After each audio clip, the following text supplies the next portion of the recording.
So only 8.6% of his passes were to a receiver that had a defender within 1 yard of them. So basically, they are trying to say that Jalen Hurts hasn't shown whether or not he can, be accurate, drop a dime in the breadbasket. When somebody has tight coverage on them, can he still be accurate with a receiver that has tight coverage on them? And that's something that we're going to find out week 2.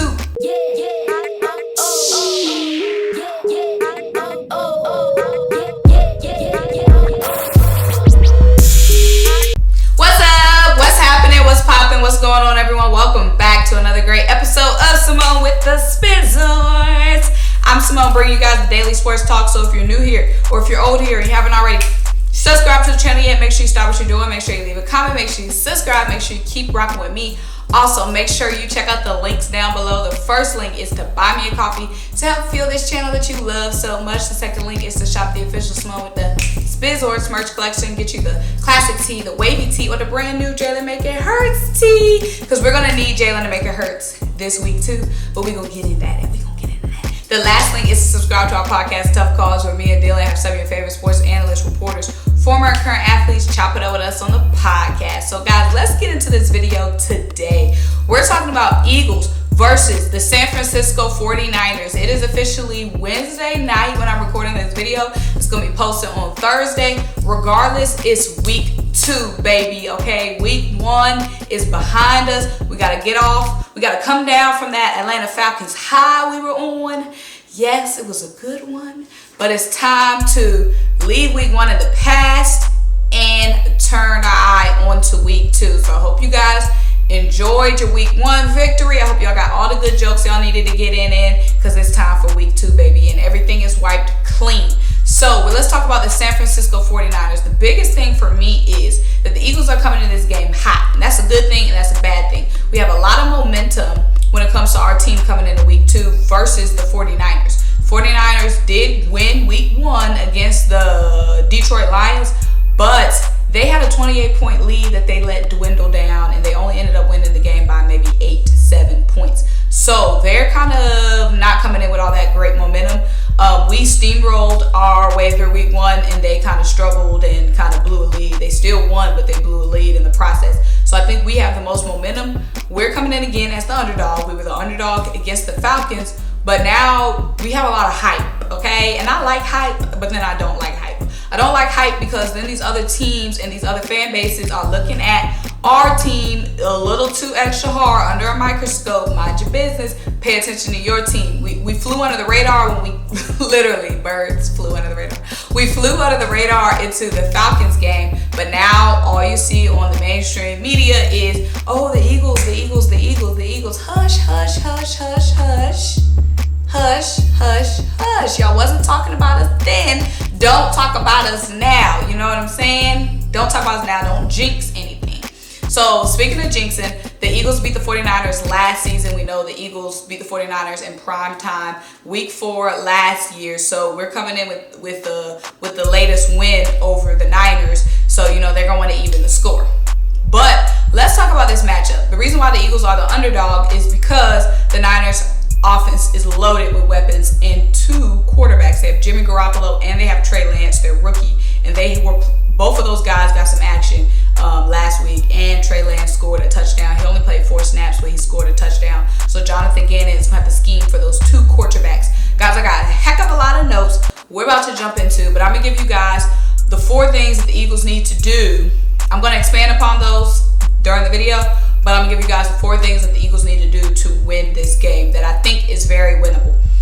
1, we have to limit the penalties. We had 14 penalties last game. 10 were in the first half, which is amazing because we cleaned them up in the second half.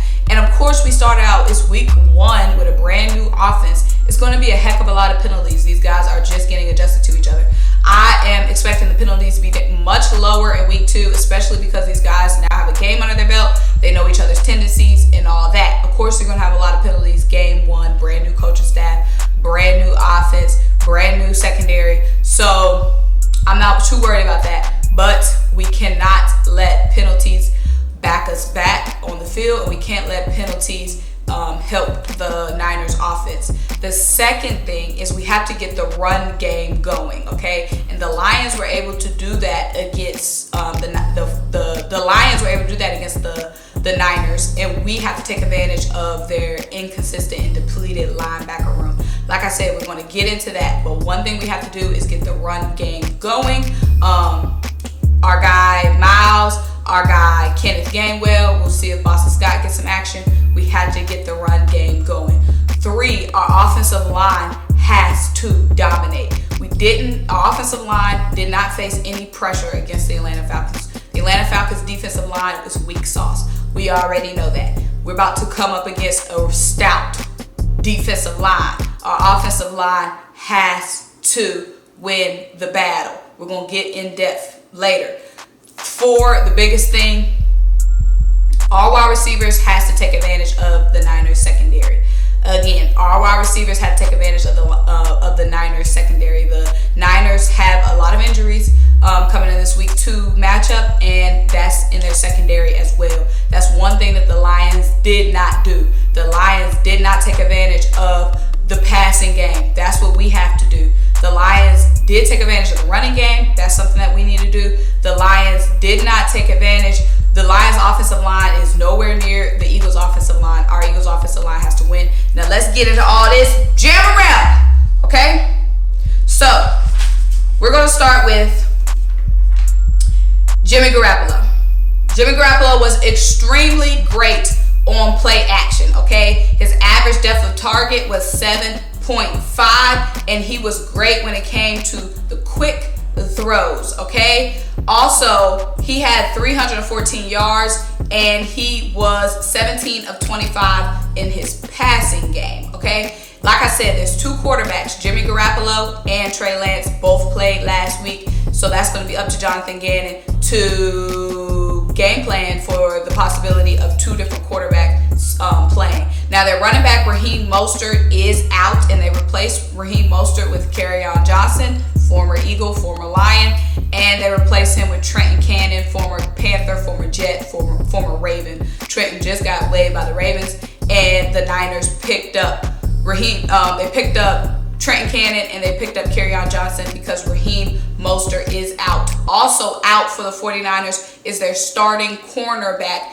Jason Verrett. He is out, and we're going to get into the Niners secondary. Remember I said before, we got to take advantage of their weekend secondary. Their starter, Jason Verrett, is out, and we're going to talk about his replacements later, okay?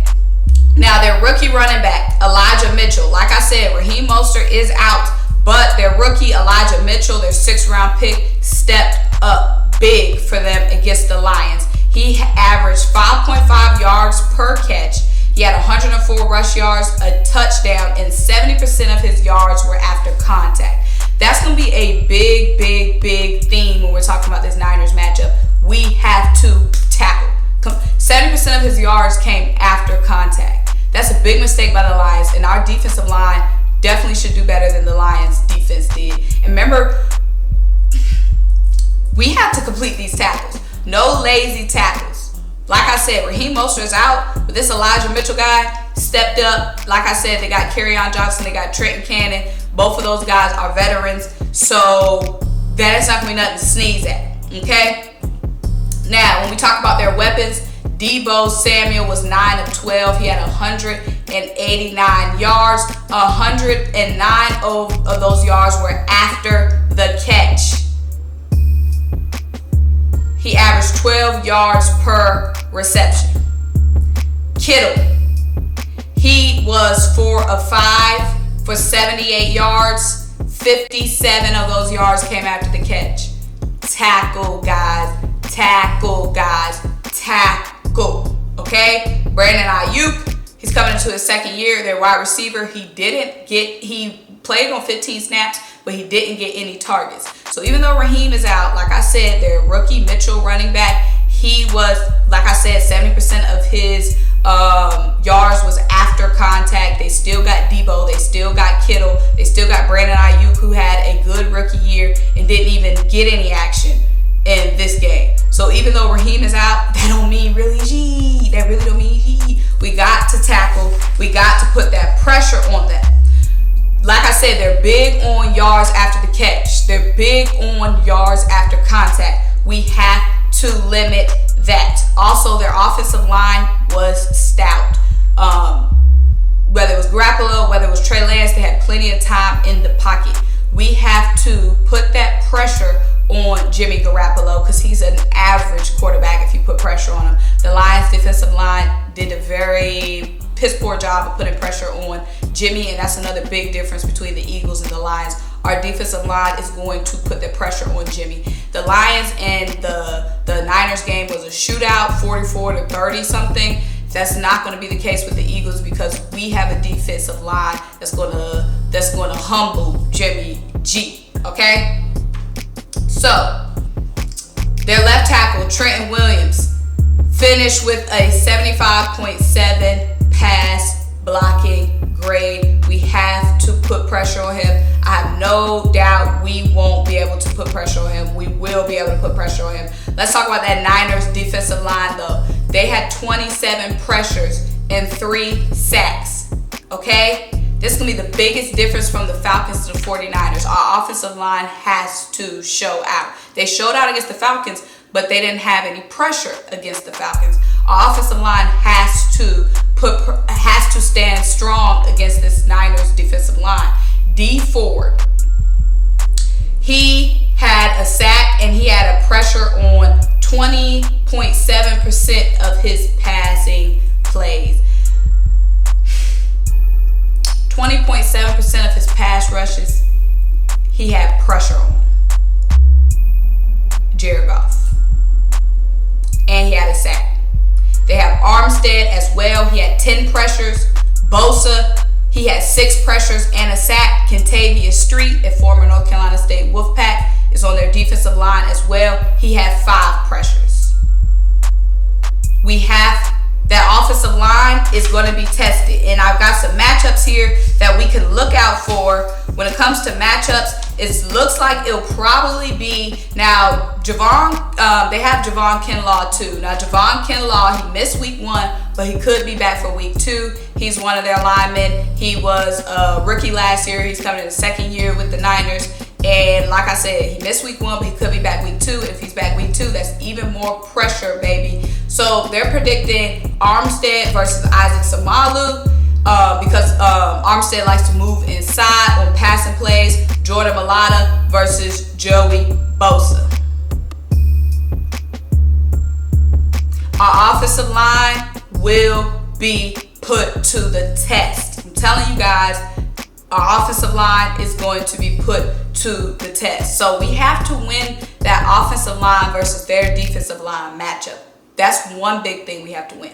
Another thing we have to win, our wide receivers have to beat their secondary. Now, their secondary only allowed 6 plays over 15 yards. Their rookie cornerback, Lenore, allowed just 1 reception in 68 coverage snaps.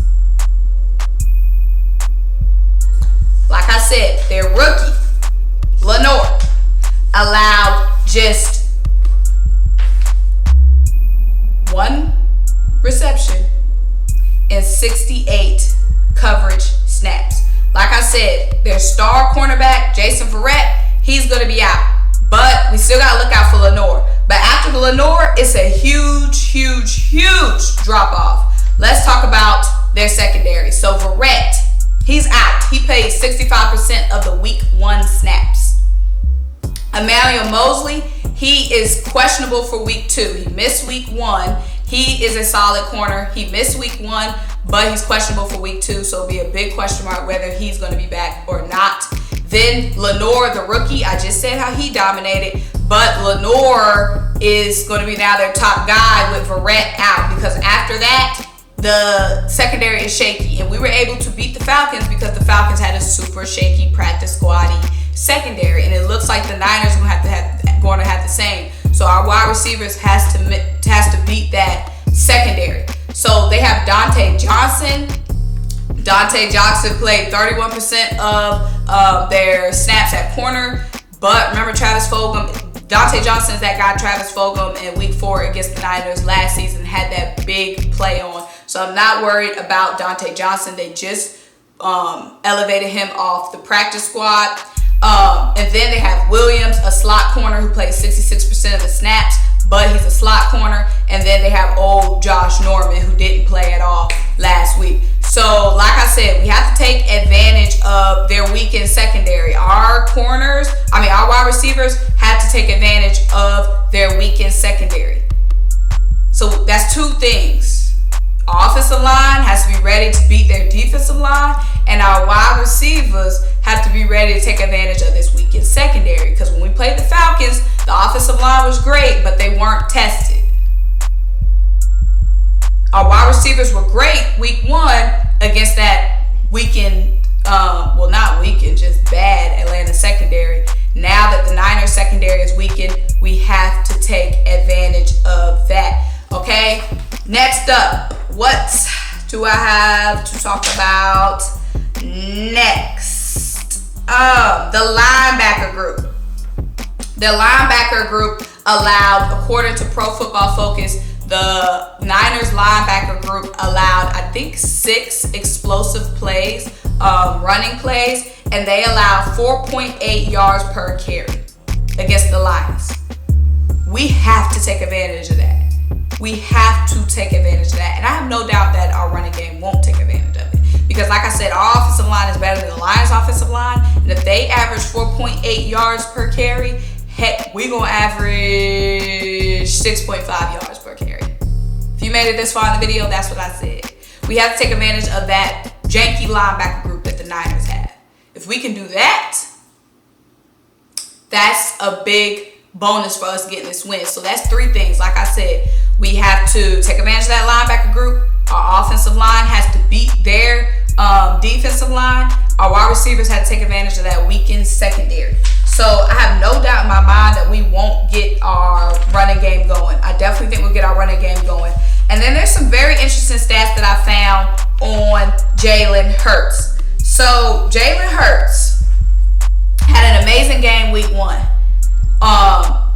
He did everything I wanted him to do in my mind. He exceeded my expectations. He limited mistakes. He threw the ball out when he needed to. He wasn't a hero with his legs. He was very conservative with his legs, but he still had 65 rushing yards.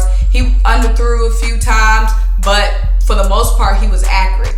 But I found some very interesting stats on Jalen Hurts. Now, one thing that the Falcons defense did, they limited the deep ball. And they forced Jalen Hurts to make these short, intermediate, and check downs. As you saw, he was very tight end happy. And speaking of tight end, I'm not sure if Zach Ertz is going to be back week 2. And speaking of injuries, now that I've gotten on injuries, we know Marcus Epps is not going to be playing. Rodney McLeod is still questionable. So it's looking like our safety group is going to look similar to how we did against the Falcons. Not sure if Marcus Epps is going to be back or not. Not sure if Rodney McLeod is going to be back or not. If you guys have an update on that, let me know.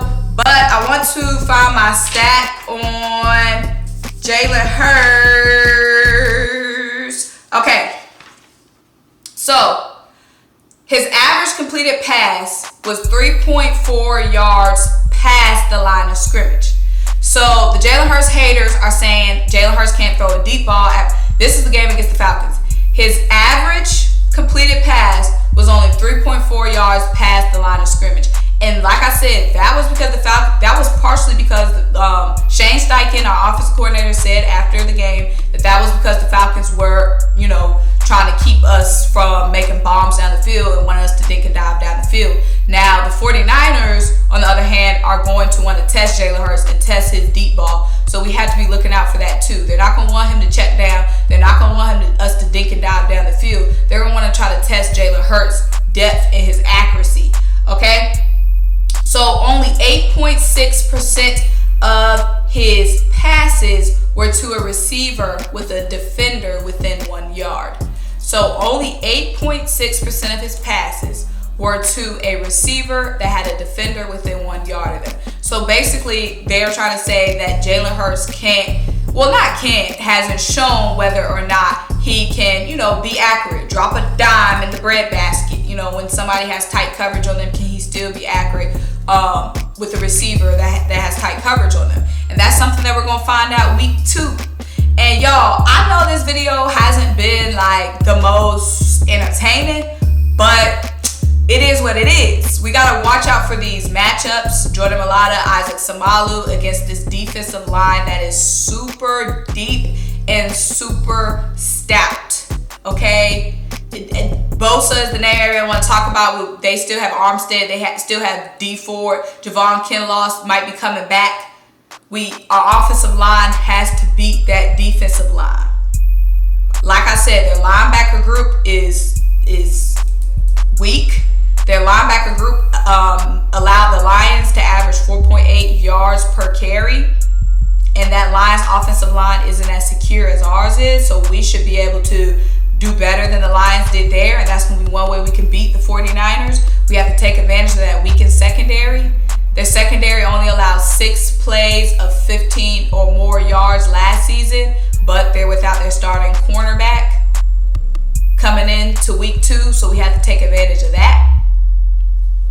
Like I said, Jimmy Garoppolo has a lot of weapons. We know he has Debo. We know he has Kittle. There's some young guys in that running back room that we're going to have to look out for as well. And then their second year, Brandon Ayuk, their wide receiver, second year wide receiver, we still have to look out for him as well. They have a lot of weapons behind an offensive line that was standing very strong against the Detroit Lions, but shouldn't stand as strong against the Philadelphia Eagles because we have that pass rush that can put that pressure on Jimmy Garoppolo or Trey Lance. And Jalen Hurts has to be calm under pressure, which we know he can and will be, because the Falcons didn't put that pressure on him, but the Niners will definitely put that pressure on him. Guys, this is your week 2 primer. Like I said, it wasn't fun and games. It's all stats, it's all matchups, it's all things we got to be on the lookout for. But I'm very confident after seeing that Lions-Niners matchup. I'm very confident in what the Eagles can do against the Niners. But let me know what y'all think. Make sure you like this video. Make sure you leave a comment. Make sure you subscribe. Keep rocking with me. I'm sorry this video was really messy. As you can see, I have like a billion notes and they're super not organized. So I just always want to make sure that I said everything that I wanted to say.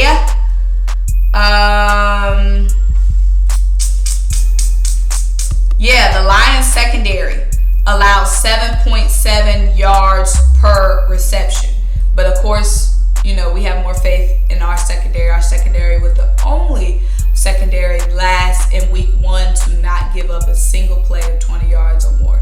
So, and that was against a Falcons team that had a lot of weapons on offense, but they didn't have an offensive line. And of course, this Niners offensive line is going to be giving Jimmy or Trey Lance plenty of time. But guys, make sure you like this video. Make sure you leave a comment. Make sure you subscribe. Make sure you keep rocking with me. And until I talk to you guys next time.